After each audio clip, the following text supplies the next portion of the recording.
Salut, c'est Lord. Après la déception du final de The Walking Dead Will Who Live, on replonge dans l'univers de Walking Dead avec la série Daryl Dixon. On va parler du premier épisode de la saison 2 qui a été diffusé lundi. C'est parti.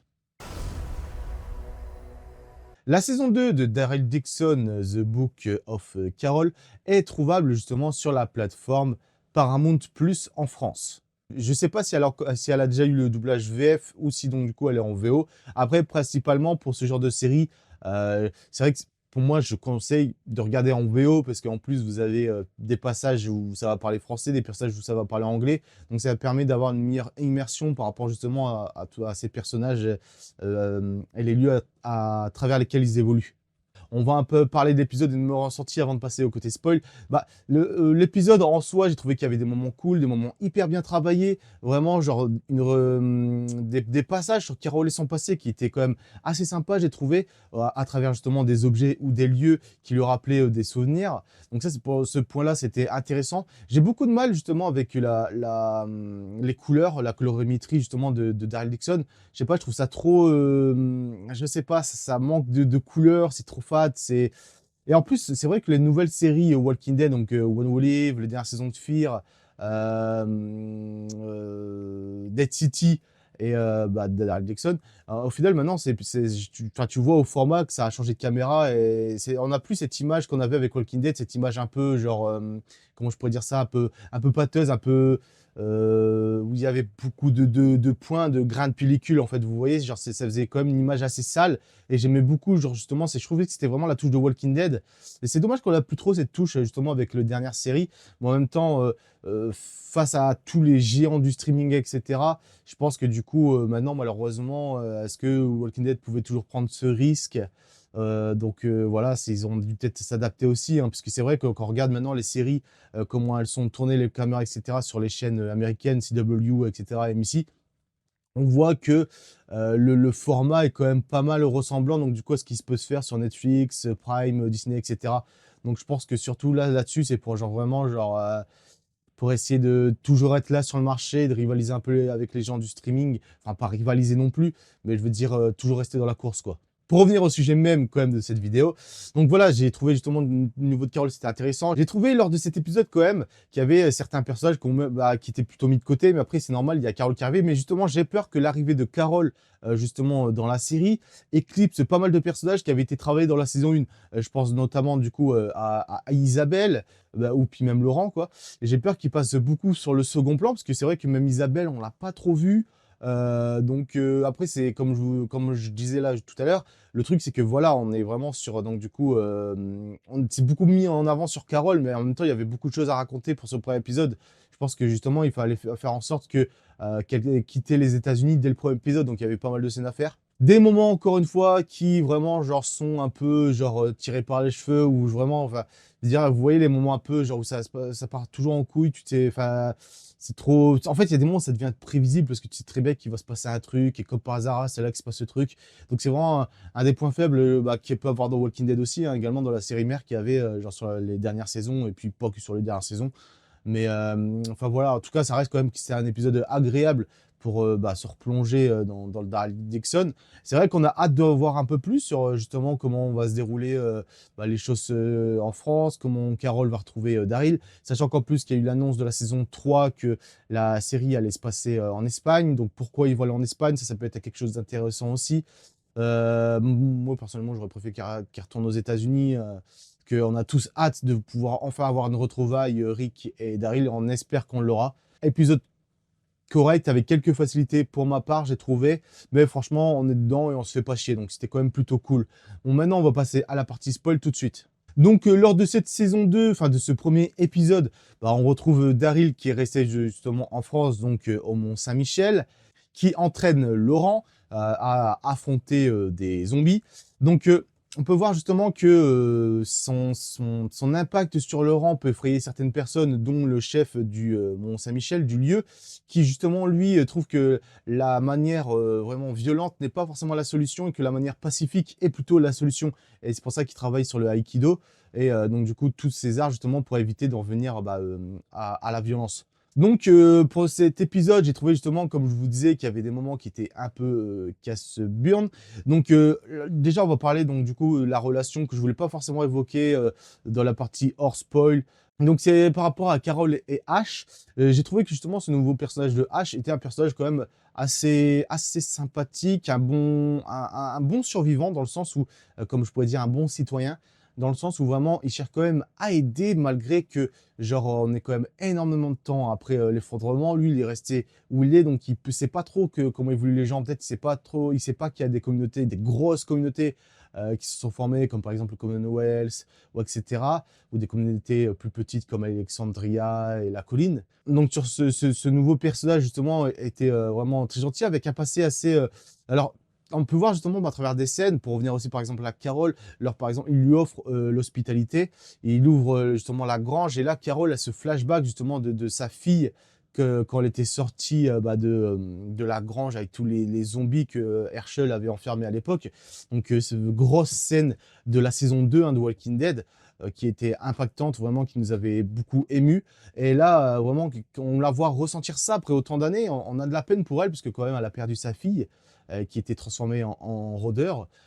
Et donc, là, c'est le premier moment et après donc du coup, on a un autre moment où justement, vu qu'il est un peu agité en regardant à l'heure, il se dit: «Mince, mince, mince» et il court et il ouvre la porte de la serre. Donc du coup, forcément, Carol se pose des questions. En plus, vu que Carol fait partie d'un groupe où ils ont vécu quand même genre pas mal de choses avec des groupes de tarés ou et cetera, comme par exemple le Terminus, forcément, on va se poser des questions sur qu'est-ce qu'il pourrait cacher. Donc elle va alors aller enquêter là-dessus et donc du coup, elle va découvrir qu'en fait, c'est une sorte d'hôtel qui est donc du coup réservé à son fils, à H qui a perdu son fils. Donc un arbre avec quelques petites décorations des avions, etc. J'aime beaucoup la notion justement de l'avion, justement que par rapport à son fils, du fils de H, qu'il aimait les avions, etc. Que lui justement dans les airs, il est en protection, il n'y a pas de menace, etc. Donc c'est vraiment cool. J'ai beaucoup aimé cet aspect-là. C'est un personnage que j'ai beaucoup apprécié, je sais pas, j'ai trouvé bien écrit pour le coup. Et à côté de ça, justement, on a Carole qui, à un moment, un autre souvenir, par exemple, lorsqu'il lui offre justement un plat le soir, il lui propose de dîner avec lui. Et là, il y a une petite fleur qui est posée dans un... Je sais plus c'est quoi le nom de la fleur, mais là, elle a un flashback donc, du coup, d'un souvenir de la saison 2 de Walking Dead, où là, justement, c'était Daryl qui lui avait offert cette fleur. Et c'est là, justement, où tout va se précipiter, parce que elle lui évoque le fait que, genre, elle ment, en fait, sur sa fille. Alors que sa fille est morte, elle lui fait croire que sa fille pourrait être encore vivante, enfin, elle ne le sait pas, mais que sa fille était partie en France avec son père quand il y a eu l'apocalypse, l'effondrement de la société telle qu'on la connaît. C'est à ce moment-là que justement on voit que Carole c'est toujours été un personnage qui est prête à tout vraiment. Elle a toujours été prête à tout pour faire en sorte de sauver les siens, quitte à justement à mentir, à se repasser pour notre, etc.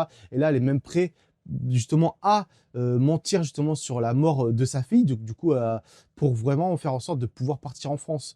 Et genre, elle joue sur le côté émotionnel du père qui lui a perdu son fils et qui n'a pas de chance de pouvoir le retrouver. Bon, malheureusement, un premier coup, lui, il le prend mal, etc. Il arrête de manger, mais après, le lendemain, quand elle part, il vient la chercher en voiture, il lui propose alors de l'accompagner jusqu'en France pour retrouver sa fille. Alors, je sais pas trop comment ça va se passer par la suite, parce qu'à mon avis, quand il va savoir qu'elle lui a menti, ça risque, à mon avis, il risque d'être peut-être très en colère. J'espère que c'est pas un personnage qui va mourir.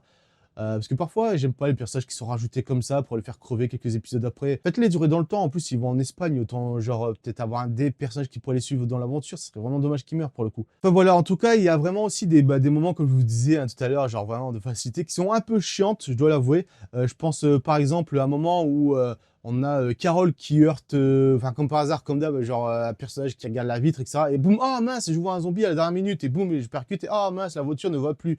Ça, c'est un des trucs qu'on a tellement vu et revu. Après, justement, elle va donc du coup à l'endroit, justement, le campement, la base, la maison de H. Et là, on a de nouveau des moments de fou, comme par exemple, comme par hasard, au moment où il part, coupure de courant sur justement le disjoncteur ou le générateur, je sais plus. Et là, donc, on a des zombies qui rentrent, qui vont genre du coup jusqu'à la serre, qui brisent la serre, etc. Mais la scène, par contre, des cages, enfin des armoires à roulettes là, enfin qu'elle utilisait pour se protéger, vachement cool. Il me semble qu'on a déjà vu ce genre de scène. Ah non, ça me fait penser à J'allais parler de Walking Dead, mais non, on a déjà vu une genre de plan comme ça dans la série coréenne All of Us Were Dead, genre la série du coup de zombies coréenne avec les lycéens. À un moment, ils sont dans un gymnase et ils utilisent des trucs pour se protéger. Je pense que ça doit être ça vraiment qui me rappelle, ou alors il y a peut-être vraiment un moment de Walking Dead où il y avait ce système de trucs je m'en souviens plus. Bref, mais en tout cas oui, genre donc du coup première fois ils entrent. Donc du coup tu dis ah comme par hasard et après il y a au moment où ils partent justement boum là t'as de l'orage comme par hasard, tu as la foudre qui tape dans le truc, et après qui tape dans un autre truc, qui explose toutes les réserves c'est quoi, c'est du kérosène peut-être? Je sais plus, ouais, c'est du kérosène, je crois. Et là, tu dis, putain, merde, vas-y. Puis comme par hasard, les zombies rentrent encore une nouvelle fois. Donc, vraiment, c'est trop abusé. Par contre, les plans étaient beaux. À un moment, quand ils sont là, on voit un moment un plan éloigné, quand ils sont à côté de l'avion, et on voit justement tous les arbres au fond, et on voit justement la petite horde qui avance. J'ai beaucoup aimé ces couleurs avec la brume et la nuit. Franchement, c'était hyper beau pour le coup. Voilà, après, d'autres facilités, il y en a, comme par exemple Daryl qui pointe un fusil justement sur Marion Jeannette, je crois que c'est ça, et qui, comme par hasard, à un moment où il s'apprête à tirer, boum, t'as un truc qui explose derrière, puis donc du coup, elle en profite pour s'enfuir. C'est plein de petites facilités comme ça qui sont un peu chiantes parce que tu dis qu'il pourrait faire beaucoup mieux, exploiter d'autres choses. Mais bon, enfin voilà, tant pis quoi. Donc voilà, après je me dis si dans l'épisode 2, dès l'épisode 2, ils sont arrivés en France, je vois vraiment pas l'intérêt donc du coup d'avoir fait exploser genre à la fin de l'épisode 1 justement la réserve de kérosène parce qu'au final, à part genre juste faire une petite scène d'explosion, à quoi ça servit? Pas grand chose. Mais non, mais en tout cas voilà, enfin c'était sympa. J'ai par contre, je sais pas vous, mais quand je regarde Daryl Dixon, j'ai vraiment l'impression, genre vraiment de regarder un truc français, pas que parce que ça se passe en France, hein, mais dans la manière, pas forcément aussi comment c'est tourné, mais je dirais au niveau des couleurs peut-être et de l'image. Je sais pas, à chaque fois, genre vraiment, hein, ça me fait. Je sais pas, en fait, quand je regarde, j'ai pas l'impression de voir genre une image des couleurs à la Walking Dead comme d'hab avec des titis ou One Olive et tout. Là, vraiment, genre, ça sent vraiment. Je sais pas, alors peut-être alors c'est sûrement psychologique, hein, parce que ça m'est déjà arrivé sur un film. Ah ouais, mais non, c'était un film de Luc Besson, donc là, ça serait logique. C'était le film Lucie. Mais après, c'est vrai que dans d'autres films, comme Mission Impossible, au moment où tu as une scène en France, tu sens pas que genre j'ai pas eu le même sentiment donc c'est peut-être sûrement psychologique mais dites-moi en commentaire si vous ça vous le fait aussi et voilà à part des petites facilités que j'ai évoquées qui moi m'ont un peu je me suis dit oh, comme par hasard voilà c'est tout quoi. Franchement c'est un épisode quand même assez cool pour un retour de Walking Dead. On verra bien ce que va nous offrir les autres épisodes de la saison. J'espère que cet arc autour justement de la France va bien se clôturer, va être quand même plutôt cool. On verra bien. En tout cas, on se retrouve la semaine prochaine pour parler de Daryl Dixon. On verra si je fais un épisode par semaine, enfin une vidéo par semaine pour parler de la série. Si ça vous a plu, que vous êtes là à regarder, je continuerai. Si ça marche pas et que j'ai pas de retour de vous, je ferai sûrement un retour à la fin de saison de Daryl Dixon. En tout cas, n'hésitez pas à commenter ou même à liker ou autre cette vidéo. Ça fait toujours plaisir. En plus, ça aide beaucoup pour l'algorithme et faire en sorte que ma vidéo ressorte un peu plus. N'hésitez pas aussi à regarder mes précédentes vidéos, parce que j'ai une vidéo par exemple sur les Gremlins qui n'a pas beaucoup marché. Et n'hésitez pas à mettre un petit commentaire ou vraiment à vous intéresser au sujet. Il y a des petites anecdotes intéressantes de tournage. Et au moins, ça te permet vraiment de participer à mon évolution sur YouTube.